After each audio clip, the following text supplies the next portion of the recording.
मेरे नबी पाक सल्लल्लाहु ताला अलैहि वसल्लम ने इरशाद फरमाया, जब किसी से कोई बात पूछी गई और वो बात जानता था, उसे इल्म था, वो गवाही उसके पास मौजूद थी, वो शहादत उसके पास थी, उससे पूछा गया लेकिन उस बंदे ने छुपाई। ये सुनन अबू दाऊद में हदीस है।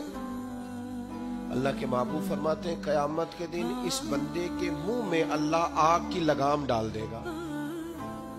लो अब तेरे मुंह में लगाम डाल दी और वो भी आग की, अब ना बोलना, क्योंकि जब हक बोलने का टाइम था तब तू नहीं बोला, जब तेरी जरूरत थी, जब तेरे कहने से मजलूम बच सकते थे, जब तेरे बात करने से जालिम पकड़े जा सकते थे, जब तेरे दो जुमले कहने से किसी शख्स की जिंदगी भर की जमा पूंजी बच सकती थी, तू बोला नहीं। तो आज तू मैदान महशर में आया तो मेरे महबूब कहते हैं, हुजूर फरमाते, रब उसके मुंह में आग की लगाम डालेगा। इकबाल कहने लगे, अपने भी खफा मुझसे और बेगाने भी नाखुश। क्यों? मैं कहता हूं वही बात समझता हूं जिसे ये मेरी मजबूरी है कि मैंने हमेशा हक कहा है, तो अपने भी खफा मुझसे है और बेगाने भी नाखुश।